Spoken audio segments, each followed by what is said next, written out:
Welcome or welcome back to my channel. My name's Grace. I am still pretty new here, but I'm trying to make the coziest space possible and talk about lots of books. So I thought today I would talk about some books that I really want to get to in 2024.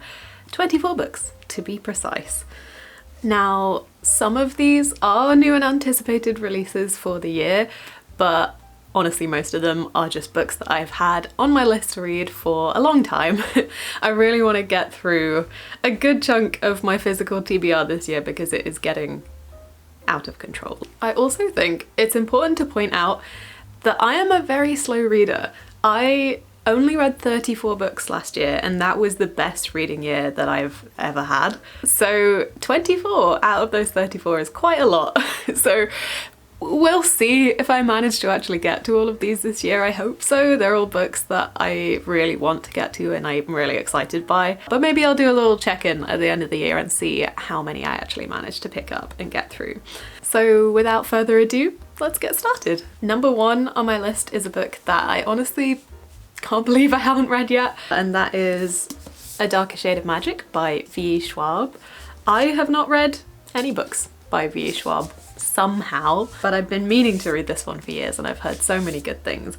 If you don't know, this is a book about a magician who can travel between different versions of London. I think one of them is our real world London that we know, and then there are other versions of London named after different colours. And each version of London is completely different. And the main character, this magician, bumps into, on one of his trips, a girl who really wants to go on an adventure through these different Londons. And they just have an adventure together, is all I know. I don't know much about the series. I kind of want to go in reasonably blind. I've heard so many good things about V. Schwab's writing, so it's definitely one that I need to try for myself. So that is A Darker Shade of Magic by V. Schwab. Next up, yet another book I cannot believe I've not read yet, and that is Gideon the Ninth by Tamzin Muir. I think that's how you say it. This is a story about lesbian necromancers in space. That's the tagline I've always been given for it. I don't know too much else other than everyone says it's incredibly confusing, especially once you get into the second and third books. They're meant to just blow your mind. And I'm scared. I feel like this is gonna take a lot of brain power. I'm gonna have to engage big brain, and I just don't know if I'm strong enough, but I really hope so because I've heard such good things. There are so many people who are obsessed with this series, and the writing is meant to just be like nothing else that anyone's seen before. And really funny. I really appreciate when an author can write comedy well into their stories because that is hard. I've tried myself.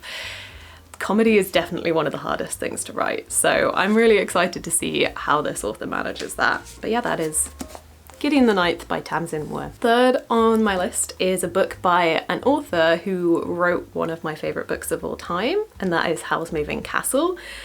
So the author is Diana Wynne Jones and the book is Charmed Life. This is one of her other series. All I really know is it's about two siblings and one of them is a witch, which is all I could really want. I simply adore Diana Wynne Jones's writing. It is just so whimsical and wonderful and gives me so much joy. I've heard really good things about this series from people who loved Howl's Moving Castle as well, so I'm really excited to get to this one finally. So that is Charmed Life by Diana Wynne Jones. Number 4 is the first book that I don't have with me because it is not actually out yet. I think that my copy is getting delivered today. Sadly, I have to film right now, otherwise I'd show you. But the book is Feybound by Sara El-Arifi. Now this is the author of The Final Strife, which I've also had on my TBR for a good while now. I've heard really good things, but I've also heard that it's quite brutal. And I'm a huge wimp, so I'm kind of nervous to go for that one. But this one sounds like it's not gonna be as hardcore. It's a fae fantasy, which is everywhere nowadays, but this one I believe is a fully black cast, which is definitely not something we always see in fae fantasies. There's not always a huge amount of diversity in them, so I'm really excited to read one that sounds like it's gonna have that different perspective to it. This book is about two elven sisters who end up finding themselves in the Fae realm. I know that there is an enemies to lovers sapphic romance in here. I don't know if like both of the sisters have a romance, but it sounds like they have to deal with struggling between their loyalty to their elven kingdom and to each other, and maybe their new loyalties that they're finding in this Fae court. It just sounds right up my alley. It sounds like such a good fun time, and I'm really excited for that one. So that is Faebound by Sara El-Arifi. Up next, at number 5, is a book that's been on my shelf for a few years now. It's getting embarrassing at this point because it sounds so interesting and I've not heard anyone else talking about it, which could be a bad sign, but usually I find that I enjoy going into books without those external expectations that have been put on me by the internet. But anyway, the book is With the Fire on High by Elizabeth Acevedo. Now this is a contemporary young adult story about a young mother. I think she's 17 and she really wants to be a chef. It's her biggest passion in life. But of course that's quite difficult when you have a 2-year-old. From what I can tell, I don't know if I've totally misinterpreted this or heard the wrong thing, but I think that there is a magical realism element to this, and that when she is cooking, it's kind of magical in some sense. That really intrigues me. I'm really excited to see how that element is woven in there. There's also, I think, a little bit of a romance in here. I'm just really intrigued. So that is With the Fire on High by Elizabeth Acevedo. Number 6 on my list is the first non-fiction. I am not a huge non-fiction girly myself. I would like to read more. Honestly, I struggle. I don't know if I've just been picking the wrong books, but a lot of the time I do end up getting kind of bored. I need that story to pull me in. But I'm obsessed with mushrooms and I'd really like to learn more about them. And I thought a good way to start would be to read The Secret Life of Fungi by Aaliyah Whiteley. It's a very short little book, so it feels like it could just be a good introduction, but the kind of tagline is just, "Fungi are not like us, they are entirely magically something else, erupting, spreading, decaying, changing." And I don't know, there's something about fungi that feels ethereal and magical, and it sounds like this author is gonna capture that feeling. So I feel like I'm gonna appreciate the author's appreciation and hopefully learn something.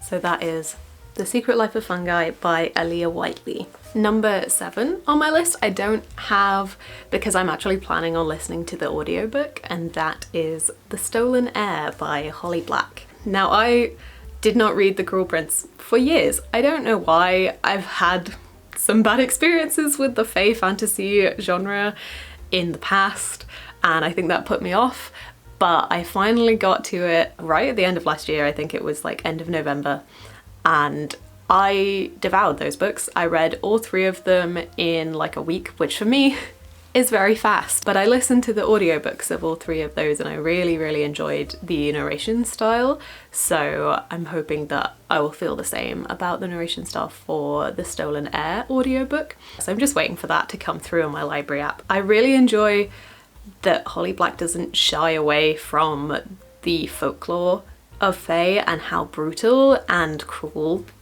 they often were. It feels like she really knows her stuff, which you can tell by the fact that she is fully gone and got an elf ears now. It's her hyperfixation and I can't blame her.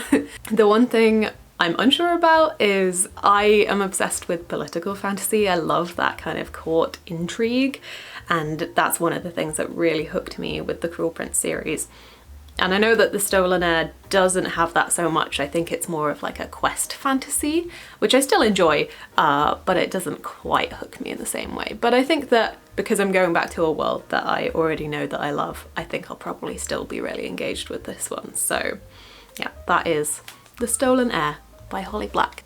Number 8 on this list is another sequel, and I've mentioned it before, but that is Emily Wilde's Map of the Otherlands. This is a sequel to Emily Wilde's Encyclopedia of Fairies, which I absolutely loved last year. It's a story of a woman who studies the Fae. It's set in our world, but Fae are well known to exist and have been studied in academia, and she is very dedicated to her academic studies. I really enjoy her character because she's very kind of grouchy and doesn't understand people. She's just a huge nerd. But there is also a really lovely romance in this one between her and her academic rival Wendell. So I'm just really excited to see more of their adventures together. I might save this one for a bit of a February romance reading vlog maybe. So that is Emily Wilde's Map of the Other Lands by Heather Fawcett. Number 9, we have a big high fantasy that has been really popular in the last year, but I've heard mixed things about, and that is The Adventures of Amina Al-Sarifi by Shannon Chakraborty. This is a book about a middle-aged woman who was a pirate, has retired, but decides to do one last adventure with her crew. And it's, from what I can tell, a story about her kind of hunger for fame and glory. And I really appreciate that we're getting an older female main character. It's just something we don't see enough. But the thing that interests me most, the negative feedback, has kind of intrigued me to read this more. I've heard a few people say that they found the narrator just too strange and they got in the way of the story. But I kind of like that. I often find that I enjoy stories like that, where the writing is just kind of strange and takes a weird twist. I think this one is meant to be quite comedic as well, and I always appreciate that when it's done well. I could totally eat my words and end up agreeing with everyone that it just doesn't work, but I'm excited to find out either way. So that is The Adventures of Amina Al-Sarifi by Shannon Chakraborty. The 10th book on this list is actually my boyfriend's favourite book, and he really wants me to get to it, and that is The Undertaking of Heart and Mercy by Megan Bannon. My boyfriend is a romance girly at heart, which I really love. I appreciate that. It feels like such a green flag for me. And he devoured this book in one sitting. I remember going to work as he was starting this book, and when I came back, he had finished it. So if that isn't a good sign, I don't know what is.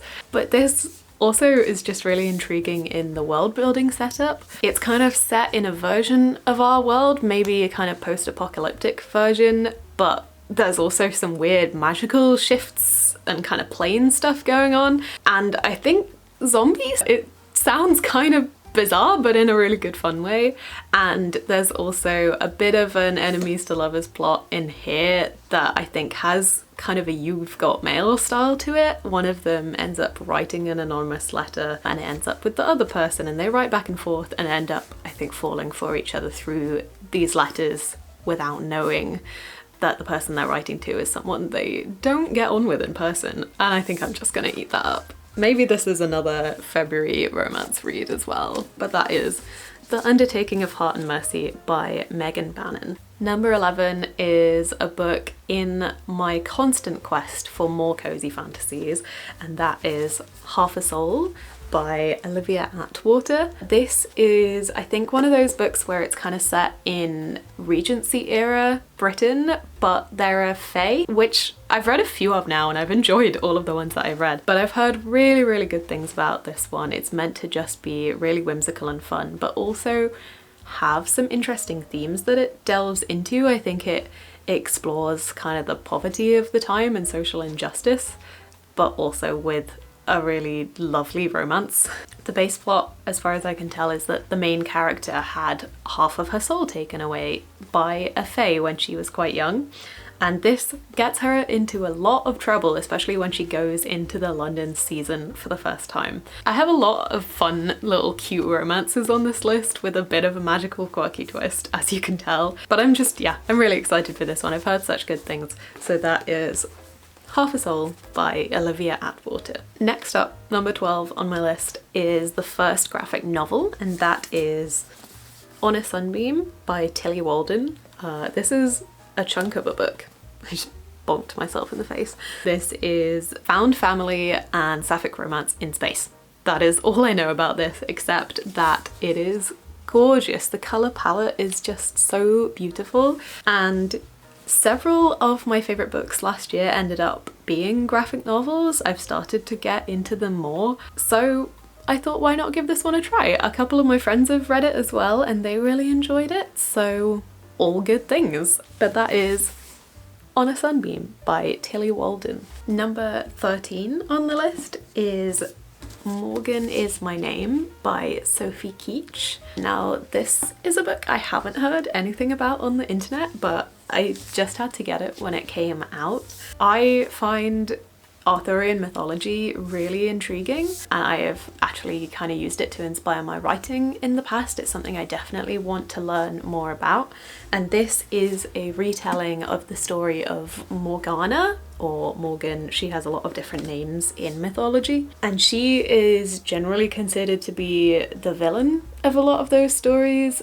I don't know if any of you have seen Merlin, but if you know, you know. And also, one of my favourite books of all time is Circe by Madeline Miller, which takes the story of Circe, who is considered to be a villain in the Odyssey, and just really fully tells her narrative and explains how she came to be in that situation and takes another angle to it, shall we say. This feels like a combination of two of my favourite things, of that kind of retelling of a woman's story that's maybe not been told from a very feminist point of view in history, with Arthurian legend. So I'm just really excited to give this one a try. I don't know anything about the author, so we will see how I feel about their writing, but I have high hopes, so I hope they live up to it. And that is Morgan Is My Name by Sophie Keach. Number 14 is a book by an author who's really blown up recently, but it's actually her first book, and that is A River Enchanted by Rebecca Ross. Now, I have read Divine Rivals, which has just exploded on the internet recently, and I'm currently reading Ruthless Vows. And I did enjoy Divine Rivals, I'm enjoying Ruthless Vows, but I don't know if it necessarily lived up to all of the hype for me. I don't know if maybe I just went in with too high expectations. It is a really fun teen fantasy romance, but it didn't go beyond that for me, I wouldn't say. But I do wonder if I might actually enjoy this one more. This feels like it's a little bit more high fantasy, and I think it's inspired by Celtic mythology, which, as I've mentioned, I find really interesting. I think the main character is a bard, which is really good fun, and I think this might just have a little bit more whimsy to it, which we all know by now is my favourite thing. So fingers crossed this one will do for me what Divine Rivals did for everyone else. So that is A River Enchanted by Rebecca Ross. Number 15 is another non-fiction, yet again me trying to get into my non-fiction era, and that is Forget Me Not by Sophie Pavell. This is a nature writing book where the author travels around the UK to see 10 of our native species that are currently at risk because of climate change. Climate change is something that really interests me. I honestly don't see how it could not at this point, but it also terrifies me, as it probably should, and I struggle to digest it in a healthy way. I want to learn more, but I don't know how to do that without fully wrecking my mental health.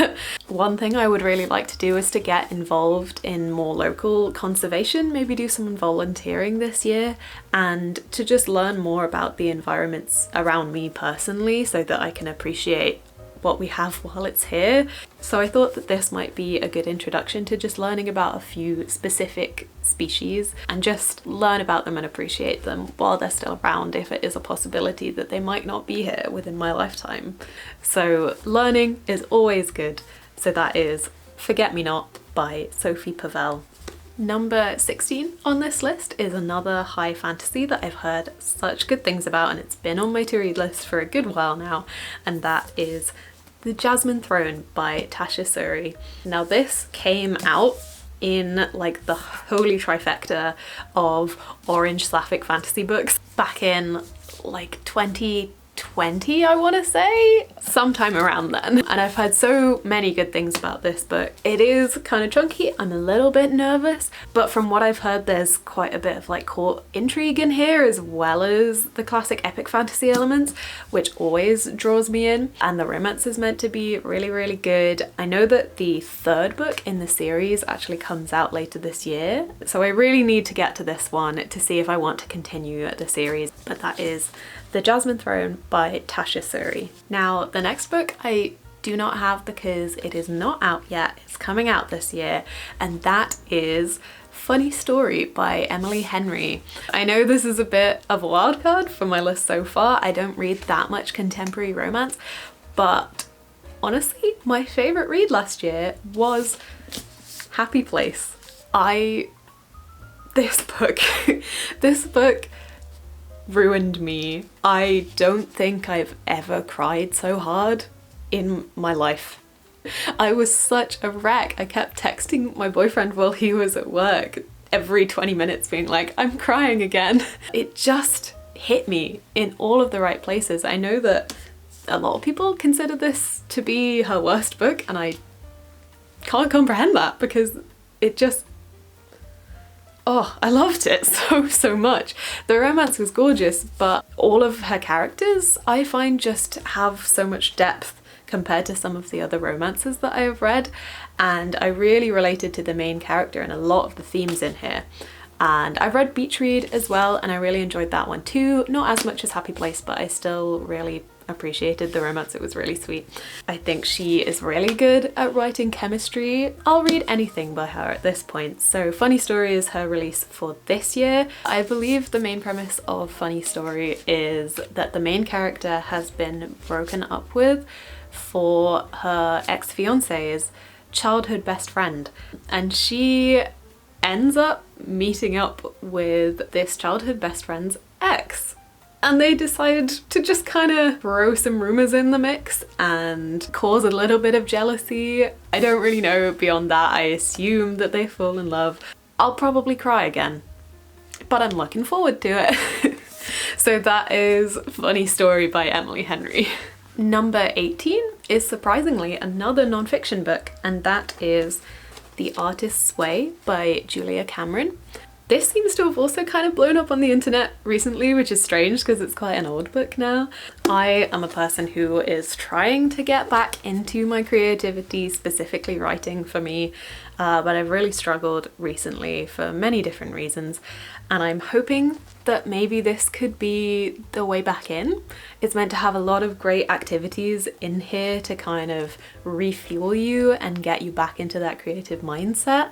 I kind of thought I might try a series based on this book, amongst other things, but trying out the different activities in here alongside some of my own ideas as a kind of getting back into writing journey. If you'd be interested in that, please let me know. The one thing that I'm unsure about is that this is kind of quite a spiritual book, I think, and I wouldn't necessarily consider myself to be a spiritual person, but from what I've heard, a few people have felt the same way but still found this book really interesting and useful. But yeah, I'm really interested to give this one a go. I don't think it's going to be like a magic fix for me, but hopefully it might help. So that is The Artist's Way by Julia Cameron. The next book on my list, number 19, is another one I don't have because it's coming out later this year, and that is A Dark and Drowning Tide by Alison Saft. I've been meaning to read a couple of her books for a while now. I have A Far Wilder Magic on my shelf, but this one sounds especially intriguing to me because it is a seafaring fantasy and the main character is a folklorist, which also sounds incredible. There's also meant to be a bit of a sapphic enemies to lovers in here because they're forced to solve a mystery together on this ship. It just sounds really intriguing and the cover is gorgeous. Really, I just don't know how I'm gonna wait until September for this one. I'm really excited. So that is A Dark and Drowning Tide by Alison Saft. Number 20 on this list is another one that I have not heard anything about on the internet, but that is Our Divine Mischief by Hannah C. Howard. Now, I explained this one awfully to my boyfriend when I was telling him the plot, but I will try to do a better job this time around. This is a Scottish inspired fantasy, which already yes, but it is a fantasy romance with 3 perspectives. The third perspective is a dog. Of course, when I explained it to Chris, I forgot to mention that there were 3 perspectives. I just said, one of them is a dog and it's a fantasy romance. And he went, but there are 2 people who have a romance, and then the third perspective is a dog, who I think is like a magic dog. In the blurb it says, Arail doesn't know who she is or why she's a dog, but she has some kind of wish-granting magic. I don't know if this is based in some Scottish folklore with a dog in it, but if it is, I love that. I'm so excited. I love dogs and folklore and romance, so this just sounds perfect for me. It sounds like it was written for me. I really hope it doesn't let me down. So that is Our Divine Mischief by Hannah C. Howard. Number 21 is yet another non-fiction. I'm really trying to get into non-fiction this year, it seems. But I actually picked this up the other day. I've been thinking about it for a while, and that is Enchantment by Katherine May. I've heard really good things about her other book, Wintering, but this one really intrigued me. The cover is stunning. But this is basically a book for tired people who want to learn to love the world and life again. I think it references nature quite a lot. I know that Wintering was heavily nature themed, and it basically talks about how to find the joy and just excitement for small things in the world again, and not just be tired out and anxious about the routine of life, which is definitely a trap that I have fallen into, especially living in the city. I'm hoping that this will kind of reignite some of my passions for the world around me and remind me of just techniques to hold on to that when I'm not feeling like the world is an exciting and beautiful place. Fingers crossed, we'll see.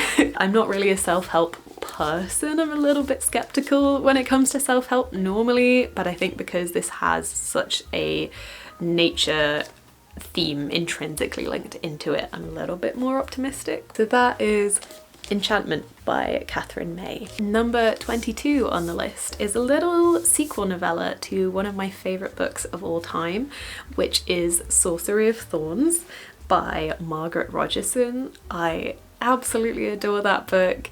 I thought it was really whimsical. Who could have guessed it? The main 2 characters, just their romance has my heart. I also absolutely adored the character Silas, who is a demon. If you haven't read Sorcery of Thorns, highly recommend. Just wonderful. And this is the sequel novella, Mysteries of Thorn Manor.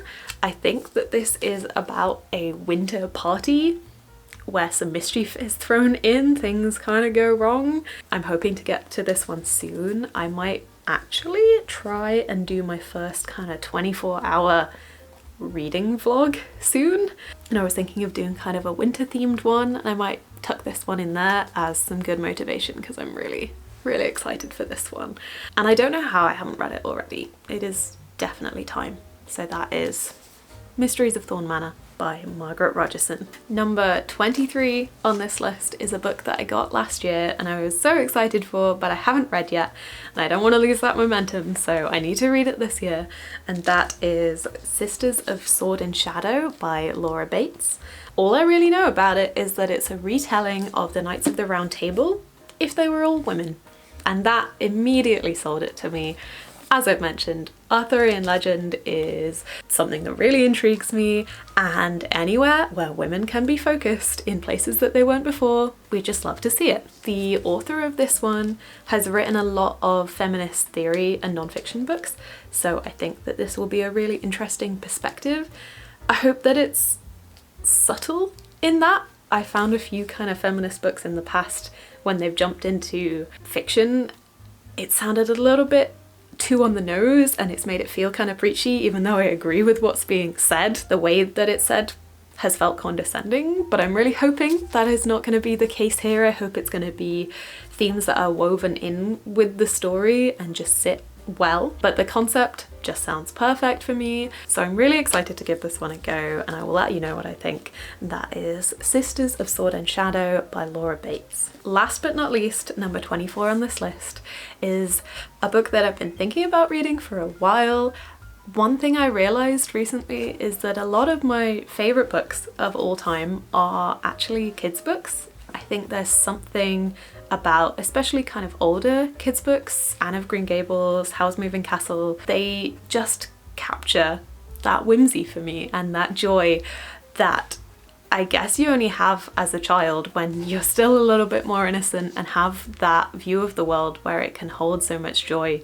But there is something that I feel like I crave in those kids books, something really healing for me. So this is another one I want to give a try, and that is Kiki's Delivery Service by Eiko Kadono. I hope I'm saying that right. This, of course, is quite famous because of the Ghibli film that this inspired, but as with Howl's Moving Castle, I adore the book a little bit more than the film, so maybe it'll turn out being the same way with this one. This sounds really, really cozy. It is about a little girl called Kiki who decides to use her broom to start a delivery service in a new town, and they're a little bit wary of her at first, of having a witch in town, but I think they grow to love her, and it just sounds like a little kind of slice of life. I don't know if there's a bit of a higher stakes plot in here or if it's just really cozy, but either way I'm really excited to read this one, and I'm hoping it's just going to be a little moment of joy this year, and that is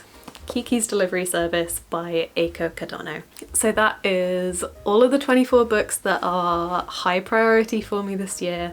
I'm sure that I will get very distracted along the way. I'm sure there will be some new releases I haven't heard about and just other books I stumble upon, but I'm hoping to get through at least a good chunk of these this year, and I will have to check in with you at the end of the year and see how many I got to. If you have read any of these yourself, please feel free to let me know in the comments what you thought of them, especially if you enjoyed them, because I would really like someone to hype me up and give me extra motivation to get to any and all of these books. Also, please let me know any books that you're excited for this year, books that are coming out this year, or books that you've just been meaning to read for a while and you think it is finally time. I hope you all have a wonderful reading year in 2024, and thank you for being here again. I had such a lovely response to my first video. I really appreciate any of the comments that people left, and in general I just appreciate you for being here, so thank you so much, and I will see you very soon, hopefully, in another video. So bye bye.